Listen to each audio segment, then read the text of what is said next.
Everyone, welcome करता हूं मैं अपने यूट्यूब चैनल जुडिशियल अड्डा पे।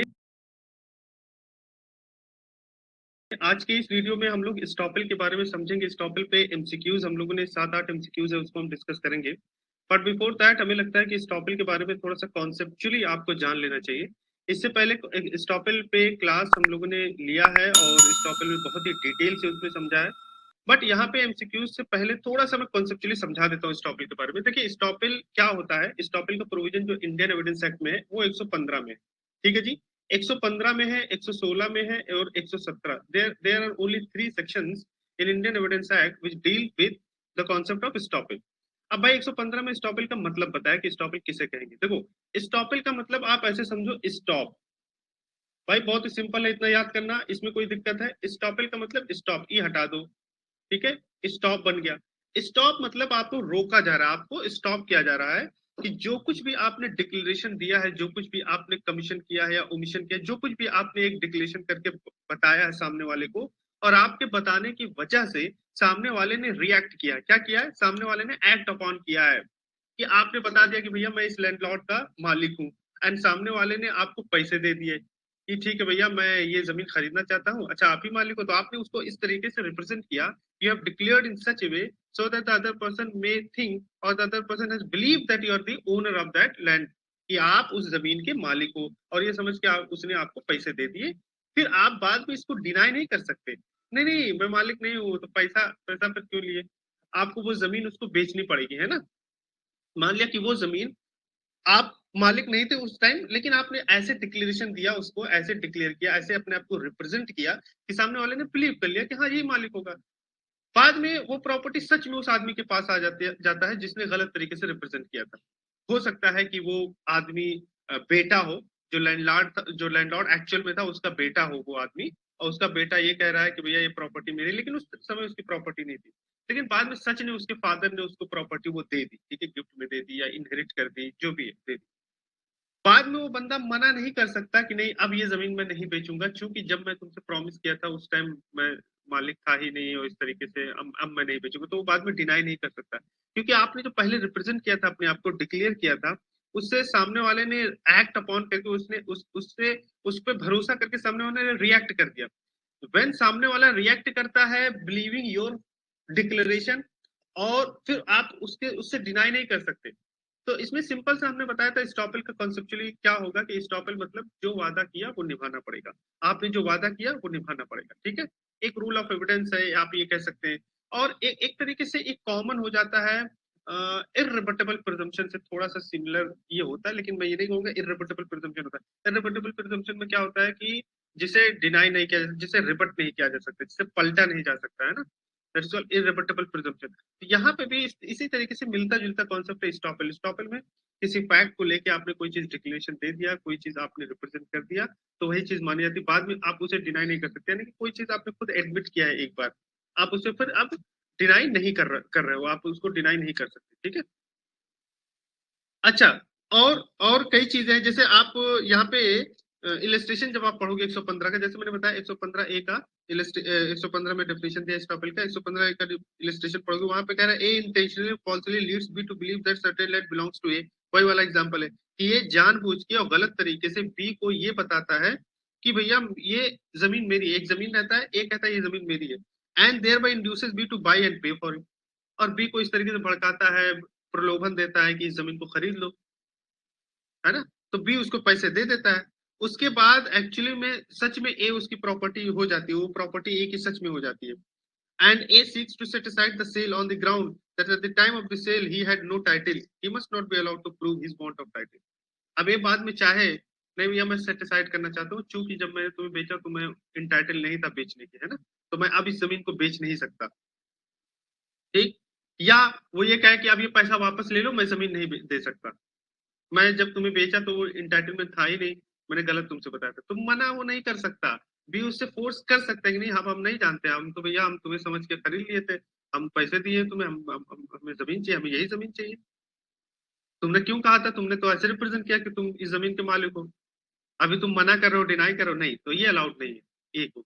तो A would be stopped from denying the entitlement of the property, उसको माना जाएगा कि इसी की प्रॉपर्टी तुम कैसे भी दिलवाओ हमें, ये जमीन अब हम खरीद चुके हैं, पैसा दे चुके हैं। अब आपको समझ में आ रहा है स्टॉपेल कि किसी ने अपने डिक्लेरेशन से या एक एक्ट से या ओमिशन से इंटेंशनली सामने वाले को एक भरोसा दिलाया, बिलीफ दिलवाया, उस भरोसे में आके सामने वाले ने एक्ट अपॉन कर दिया, उसके बाद वो बंदा जिसने भरोसा दिलवाया, जिसने रिप्रेजेंट किया इस तरीके से, उसको फिर मना कर दिया जाएगा कि अब वो अपनी बात से पलट नहीं सकता। Surya carry understood? Okay, thank you Surya. अभी आपको समझ में आया सब कुछ, है ना? तो इस बात का आप ध्यान रखने का। तो इस टॉपिक एक मैक्सिम पे बेस्ड है। आप कह सकते हैं कि एलिगेंस कॉन्ट्रानियन नॉन इस्ट ऑडिटेंस a person alleging contradictory fact should not be heard. एक पर्सन जो कॉन्ट्राडिक्टरी फैक्ट दे रहा है उसकी सुनवाई नहीं होनी चाहिए। पहले तुमने कहा कि तुम्हारी जमीन है, अभी बोल रहे हो तुम्हारी जमीन नहीं है, तो कॉन्ट्रडिक्शन हो रहा है, तुम्हारे खुद की जुबान में कॉन्ट्रडिक्शन है। तो भैया आप तुम्हारी सुनवाई नहीं होगी। तो पहले तुम क्यों कहते तुम्हारी जमीन है? तो कुछ इस तरीके के कॉन्सेप्ट इस टॉपिक देख लेते हैं, फटाफट क्वेश्चन देख लेते हैं एमसीक्यूज। आई होप कि सभी लोग समझ रहे होंगे इस पे। पहला क्वेश्चन है estoppel is kind of presumption, kind of evidence, a principle of law by which a person is held bound by the representation made by him or arising out of his conduct, none of the above. तो इसका answer है सी। ठीक है जी, आगे बढ़े। इसका answer C, एक principal of law है जिसमें एक पर्सन जो है जो कुछ रिप्रेजेंट करता है वो बाउंड होता है, उसको फिर जो रिप्रेजेंटेशन दिया उसी पे उसको अड़े रहना होता है, उसी उससे पलट के नहीं जा सकता वो। ठीक है, यहाँ पे सेकंड क्वेश्चन देख लेते हैं। Estoppel is a rule of criminal action, civil action, both A and B, none of the above। तो इसको जल्दी बताइए, ये भी आपको डिस्कस किया गया होगा क्लास में। बी कह रही है वर्तिका सिविल एक्शन, ओके। मयंक कह रहे हैं सिविल, ओके। और एनीवन एल्स? मधु कह रही है सिविल है, ओके ठीक है। बी कह रही है, सूर्या भी कह रही है बी है, ठीक है ओके। और लोग भी जवाब अगर नहीं दिए तो देख लीजिए, सिविल एक्शन है ना इस टॉपिक का कॉन्सेप्ट, जो क्रिमिनल में अलाउड नहीं होता, ये सिविल एक्शन ही होता है ना। तो it is related to civil case and it is nothing to do with criminal case, तो ये आप याद रखिएगा, civil case. Doctrine of estoppel is contained in, ये तो बहुत इजी है, अभी मैंने बताया सेक्शन 115, तो इसका मैं वेट नहीं करूंगा, आप सभी लोग जानते होंगे। 115, 116, 117, ये तीन सेक्शन है इस टॉपिक पे। ओके मधु, ठीक है। There can be no estoppel on a point of law, against a rule of law, against a statute, all of the above. Vartika कह रही है डी है, सूर्या भी कह रही है डी है। अच्छा, ठीक है। अच्छा देखिए, इसका मतलब मैं समझा देता हूँ क्वेश्चन का, बहुत लोगों को ये समझ में नहीं आएगा। कह रहे there can be no estoppel on a point of law, against a rule of law या अगेंस्ट ए स्टैट्यूट। इसका क्या मतलब होता है, कोई मुझे समझाएगा, पहले बताइए। ठीक है, मेरे पास दो आंसर आए हैं। सूर्या कह रहे stopped can not, estoppel can not circumvent any law. मैं कह रहे estoppel can't surpass any law, minor representation can't be stopped for such में। Okay, very good. तो इसका मतलब ये है कि देखो, इसका मतलब रूल ऑफ स्टॉपल वहां पे एप्लीकेबल नहीं होता जहां पे कोई लॉ पर्टिकुलर पॉइंट कह रहा है ना। जैसे मान लिया कि मैंने अपनी एक बिल्डिंग है मेरी, और उस बिल्डिंग को मैंने बेच रहा हूँ, मैं इनको बेच रहा हूँ, ठीक। मैं उनको ऐसे शो कर रहा हूँ, ऐसे डिक्लेयर कर रहा हूँ कि भाई ये बिल्डिंग फ्री फ्रॉम एनी इनकम्ब्रांस है, इस पे कोई लोन नहीं लिया गया है, मॉर्गेज वॉर्गेज इसमें कुछ नहीं है, इसमें मैंने इनको ऐसे रिप्रेजेंट किया, ऐसे डिक्लेरेशन मैंने दिया मैं। तो अभी जैसे बैंक में खरीदने वाले थे, तो बैंक वाले आ गए कि भाई ये प्रॉपर्टी आप बेच नहीं सकते, क्योंकि इस प्रॉपर्टी पे तो लोन लिया गया है, ये तो मॉर्गेज है, बैंक की प्रॉपर्टी, अभी कैसे आप बिना पूछे इसको बेच दिए। तो मयंक वहां पे कहेंगे नहीं नहीं, इन्होंने तो डिक्लेयर कर दिया, इन्होंने तो मुझे बोला है कि ये बेच सकते हो, मैंने खरीद भी लिया, मैंने पैसे भी दे दिया, नहीं अब तो रूल ऑफ स्टॉपेल एप्लीकेबल हो गया, अब इन्होंने जो वादा किया था इनको निभाना पड़ेगा, ऐसे नहीं बोल सकते वहां पे। क्योंकि मॉर्गेज का एक रूल है, एक लॉ होता है ना, ट्रांसफर प्रॉपर्टी में मॉर्गेज होता है, मॉर्गेजर मॉर्गेजी के वहां पे कुछ राइट होते हैं। तो वहां पे ठीक है, अगर एक स्टैच्यूट एक कानून कुछ कहता है कि हाँ ऐसा आप नहीं कर सकते, तो नहीं कर सकते, रिस्पेक्टिव आपके सामने वाले से कोई डिक्लेरेशन दिया था, कोई प्रॉमिस कर दिया। अभी इसका मतलब थोड़ी कि मैंने बोल, ये तो भाई मेरी गलती है कि मैंने कानून को ना मैंने नहीं जानता था, या कानून को जान के इग्नोर किया, या विलिंगली ऐसे किया, तो उसकी सजा मुझे मिलनी चाहिए। तो इसका मतलब ये नहीं कि प्रॉपर्टी चली जाएगी बैंक के हाथ में, चूंकि मैंने कह दिया तो बस, ऐसे नहीं होगा। तो रूल ऑफ स्टॉपेल जो है, लॉ ऑफ स्टॉपेल का जो प्रोविजन होता है वहां पे एप्लीकेबल नहीं होता, कि जहां पे कोई कानून है on a point of law पे एप्लीकेबल नहीं होता, किसी रूल ऑफ लॉ के खिलाफ भी इसको एप्लीकेबल नहीं कर सकते, अगेंस्ट स्टैट्यूट एप्लीकेबल नहीं कर सकते, ऑल ऑफ द अबव है। तो आई थिंक किसी ने आंसर इसका on a point of law किया था, आई थिंक मधु ने किया था। ये ऑल ऑफ द अबव है ना, जब आप पॉइंट ऑफ लॉ समझ में आ गए तो ये भी समझ में आ जाना चाहिए, rule of law against statute. अब आपको आई होप कि एग्जांपल से क्लियर हो गया होगा। Next question, Promissory estoppel is also known as requisite estoppel, custody estoppel, new estoppel और all of the above. तो इसका आंसर होगा ऑल ऑफ द अबव. ये मैं बता दे रहा हूँ आपको. रिक्विजिट स्टॉपल भी कहते हैं, कॉस्टली स्टॉपल भी कहते हैं, न्यू स्टॉपल भी कहते हैं, अलग अलग नाम है, तो ये भी आप ध्यान रखिएगा.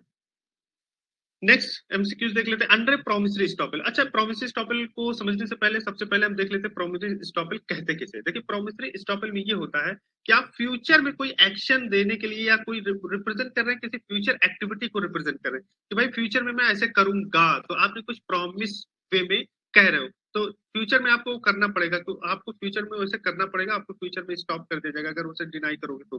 ठीक है, तो ये प्रोमिसरी स्टॉपल हो गया. अब कुछ पॉइंट है जो गाइड करता है कि अगर आप कहां पे प्रोमिसरी स्टॉपल को एप्लीकेबल करेंगे, एप्लीकेबिलिटी कहां पे आ जाएगी, है ना. जब भी एक पार्टी अपने वर्ड से या कंडक्ट से दूसरे को एक एक प्रॉमिस करता है, क्लियर और अनइक्वेवोकल प्रॉमिस करता है कि भाई which is intended to create legal relations or affects the legal relations to arise in future. एक इस तरीके से आपने प्रॉमिस किया कि ताकि फ्यूचर में एक लीगल रिलेशनशिप बनेगा, फ्यूचर में एक रिलेशनशिप अफेक्ट होगा, ये जानते हुए और सामने वाला ने एक्ट अपॉन कर रहा है. It would B acted upon. सामने वाला वही समझ के जिस तरीके से आपने रिप्रेजेंट किया फ्यूचर में वैसे ही रिएक्ट करेगा दूसरा पार्टी, है ना, जैसे कि उसको प्रॉमिस किया गया था. So acted upon by the other party, the promise would be binding on the party making it and it would be not entitled to go back upon it. तो जो भी प्रॉमिस एक बंदे ने दूसरे बंदे को किया है, तो उसी पे वो अडिग रहेगा, उस पर कंपल्जन आएगा क्योंकि उसने प्रोमिसरी स्टॉपल का रूल एप्लीकेबल होगा उसके ऊपर, और सामने वाला उस पर एक्ट अपॉन करेगा फ्यूचर में. तो इसको एक फ्यूचरिस्टिक हो गया ये प्रोमिसरी स्टॉपल, मतलब फ्यूचर में कोई चीज आप प्रॉमिस कर रहे हैं. ठीक है, सिंपल स्टॉपल का क्या, अभी अभी आप कुछ रिप्रेजेंट कर रहे हैं, डिक्लेयर दे रहे हैं, लेकिन प्रोमिसरी स्टॉपल में क्या था, एक प्रॉमिस आप कर रहे हैं कि फ्यूचर में ऐसा ऐसा होगा, ऐसा ऐसा करूंगा, तो वो फ्यूचर में समझ के कि ऐसा होगा, सामने वाले ने एक्ट अपॉन करेगा फिर आगे चल के उसी प्रॉमिस पे, उसी डिक्लेरेशन पे. ठीक है. डॉक्ट्रिन ऑफ प्रोमिसरी जो स्टॉपल होता है उसको गवर्नमेंट के खिलाफ यूज किया जा सकता है, where the interest of justice, morality और common fairness dictate such as course, है ना. तो ये सब बातें हैं. Doctrine of promissory estoppel is not limited in its application only to defence but it can also furnish a cause of action. ये सब बातें हैं. तो यहाँ पे आप देखिएगा, अब बताइए आंसर इसका क्या है. The representation is to an existing fact, representation is of future intention और promise, both A and B, या नन ऑफ द अबव. अब बताइए, तो इसका आंसर होगा बी. मधु कह रही है ए नहीं होगा, मधु बी होगा. Representation is of future intention और प्रॉमिस. हाँ, मैं कह रहे सी नहीं, बोथ बी मयंक नहीं होगा. यहाँ पे सिर्फ फ्यूचर की बात होती है. Representation is of future intention और प्रॉमिस. फ्यूचर इंटेंशन को रिप्रेजेंट किया जा रहा है, फ्यूचर प्रॉमिस को यहाँ पे रिप्रेजेंट किया जा रहा है, आगे की प्रॉमिस को, भविष्य में. नेक्स्ट देख लेते हैं. Estoppel deals with question of facts, question of right, both A and B, none of the above. Vartika A, A C कह रहे Mayank, both A and B नहीं. मधु कह रही ए, वर्तिका कह रही वन. ठीक है, वन है. क्वेश्चन ऑफ फैक्ट से रिलेटेड होता है ना ये. Estoppel deals with question of fact, not question of right. और देख लेते हैं. Estoppel are binding upon privies of litigating parties, upon strangers to the list, both A and B. ठीक कह रही है वर्तिका, ठीक कह रही है सूर्या भी, Yati, Madhu D D, Mayank B, B कह रहे अपॉन लिटिगेटिंग पार्टीज. नहीं, यहाँ पे ये है both B and A and B है, यानी कि upon privies of litigating party और अपॉन लिटिगेटिंग पार्टी. ठीक है. लिटिगेटिंग पार्टीज का कोई एजेंट है, कोई रिप्रेजेंटेटिव है, वो भी कोई अगर स्टॉपल इस तरीके से एक्ट अपॉन करता है कि सामने वाले ने उस पर एक्ट अपॉन किया है, तो उस पर भी बाउंडेशन आता है. तो ये दोनों पे applicable, upon privacy of litigating parties and upon litigating parties, ये दोनों पे एप्लीकेबल होता है. तो आई होप कि ये जो इस टॉपिक पे क्वेश्चन थे आपको समझ में आए होंगे. एंड अगर आप ऐप इंस्टॉल करना चाहते हैं हमारा जुडिशियल अड्डा का, तो प्ले स्टोर पे जाके ऐप इंस्टॉल कर सकते हैं, सारे लेक्चर्स को आप एक्सेस कर सकते हैं. So thank you so much.